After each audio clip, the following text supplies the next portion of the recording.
Hey, what's up guys? Today we're gonna be focusing in on and breaking down my top 5 functional lower body exercises.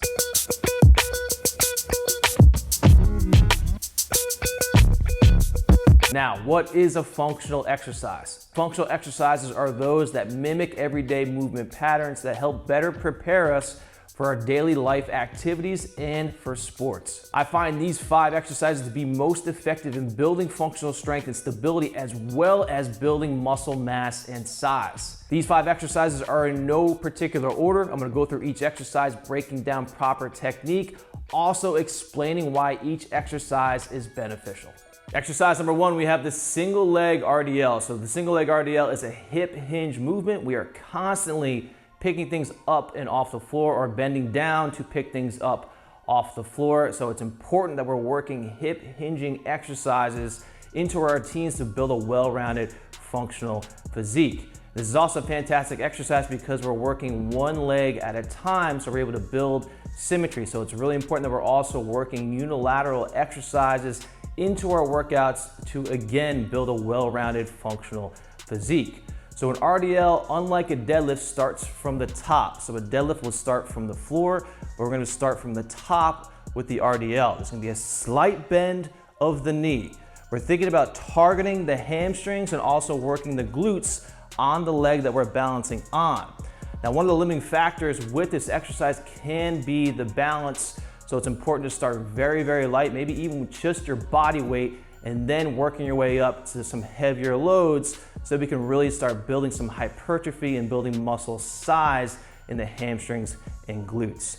So important parts here, we want to have the shoulders pulled down and back. Again, slight bend of the knee. Always think about driving your knee outward, especially when you're balancing. So when we're balancing on any kind of single leg movement, we don't want our knee caving in. So drive that knee out, really drive that foot into the floor, really grip the floor with your foot. From here, again, shoulders pulled down and back, spine is gonna be neutral, slight bend of the knee. We're gonna lower down until we feel a good stretch in the hamstring, really keeping our back nice and straight. Once we feel that good stretch, you'll then pull your body back up with your hamstring and squeeze that glute on that same side at the top. So really make that mind-body connection to the hamstring and make sure you're pulling your body up with the hamstring. A lot of times people struggle with this movement and they feel it a lot in their back. So again, you need to connect mind to muscle and really pull your body back up with the hamstring and the glute at the top. Exercise number 2, we have the front lunge. So I find that I step forward into a lunge much more in my daily life than I would stepping back or stepping out to the side. So while the back lunge and side lunge are very important parts to building the well-rounded functional physique, I find that I use this movement pattern a little bit more, like picking things up and off the floor, and also getting up and off the floor by driving up and back more than I would stepping back or out to the side. So what's really important about the front lunge is that we drive the knee out. So just as I was explaining with that single leg RDL, we never want to have our knee caving in. So that internal rotation is turning the glute off. We want to externally rotate the hip to turn that glute on. So we take a big step forward into that lunge. We drive the knee out. We lower down to the back knee touches or rests on the floor. So to achieve full functionality, we need to have full range of motion on every single rep. From here, I'm then gonna drive off the midfoot and heel of that front leg, keeping my chest nice and tall, engaging the quad and the glute to stand tall and then to go into my next rep. Now, there are a number of different ways we can load this movement up. You can have a barbell in the back, dumbbells or kettlebells in each hand, or have a dumbbell and kettlebell in just one hand. So another unilateral exercise. Again, really important to have unilateral exercises in our routines to build symmetry from side to side and build the most well-rounded functional physique possible. Exercise number 3, we have the heel elevated squat. So the squat movement pattern is one of our most utilized movement patterns in our everyday lives, from getting up and off the couch, getting up and off of chairs, getting up and off the toilet, the list goes on. Now, we might not utilize the heel elevated squat specifically in our everyday lives. However, it still offers that functional squatting movement pattern, but we also bring in a hypertrophy component by isolating the quads by elevating the heels. So this allows us to keep a more upright torso, putting more stress and focus on the quad. So it has that functionality component as well as a hypertrophy component. which is why I utilize this a lot in my training every single week. Now you can load this movement up just like all of our other exercises with a barbell, dumbbells, kettlebells, however you'd like. You can also use whatever you like. You don't have to have a slant board. You could use plates, you could use books, anything you have around the house. Now, key points as far as technique goes, we want to externally rotate those hips, right? Drive those knees out, chest nice and tall. Let those knees track over the toes. Full range of motion, drive up through the heels and midfoot, flexing the quads at the top. Exercise number 4, we have the deadlift. Obviously, one of the kings of functional movement. We're constantly picking things up and off the floor and putting them down in our everyday lives. Now, we can load this movement up a number of different ways, just like all of our other exercises, barbells, kettlebells, and dumbbells. We can hold one dumbbell off to the side. Again, so many different ways that we can challenge our body with the hip hinge. Now, this exercise is one of the most common exercises where people are getting injured. So it's super important that we have proper technique with this exercise. So first things first, we're gonna grab dumbbells or kettlebells, barbell. We're gonna engage our lats.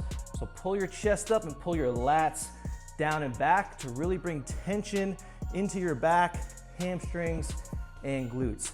From here, it's really important that we drive through the ground. So push your feet into the ground with a nice flat back, core brace, and stand with your chest and your hips rising at the same exact time.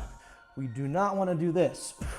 We see this way too often and probably one of the leading causes to injury with the deadlift. So checklist in place, lats down and back, chest up, spine neutral, chest and hips rise at the same time. Squeeze your glutes to the top, lower back down, the same way you came with control. Good form on every single rep. In exercise number 5, we have the barbell back squat with a 2-second pause. So I use this exercise a lot in my workouts because of the way we can load this exercise. We can load this movement pretty heavy. I also love using pauses to create more time under tension, more muscle damage, and more stress to the muscles being worked. So we're specifically working the quads and glutes with the back squat. You obviously don't need to pause to build muscle, but you're gonna build more muscle and get more of a stimulus when we add in a good pause on every single rep. Now, like the deadlift, this is a common exercise where people get injured, so it's important that you have proper technique on every single rep. So key points here, we want to externally rotate those hips by driving those knees out. Keep your chest nice and tall. We want to start off by pushing our butt back, then lowering down. Full range of motion, pausing, keeping tension in the quads. Drive up through the midfoot and the heel to stand tall, flexing the quads at the top. Now, if you struggle with the barbell, right? If the barbell gives you issues, causes back problems, let me show you some different alternatives right now. The first alternative that I have you use would be the bench or the box squat. So this still offers a ton of functionality, obviously, because we're often sitting down, paused, and then coming back up in our everyday lives, but it removes some of the instability and some of the stress that the heavy barbell can put on the back, especially as our technique starts to break down and we start to fatigue. So still offers a lot of functionality and still builds muscle, but just a little bit of a safer variation. The next variation I have you use would be the suitcase squat with a 2-second pause. So still offers a ton of functionality with that squatting movement pattern. Still allows us to build strength, still allows us to build muscle, but it's a safer variation because we're not holding a heavy barbell on our back. So it's gonna take a lot of the stress off of our back. You can also use the bench or box squat in the same fashion, holding a dumbbell or kettlebell in each hand. Let me know which functional lower body exercises you guys like the best. Let me know which ones you think are the best in the comments. Until we meet again, check out either one of these videos right here. Continue building that functional strength and stability, and I'll see you guys in the next video.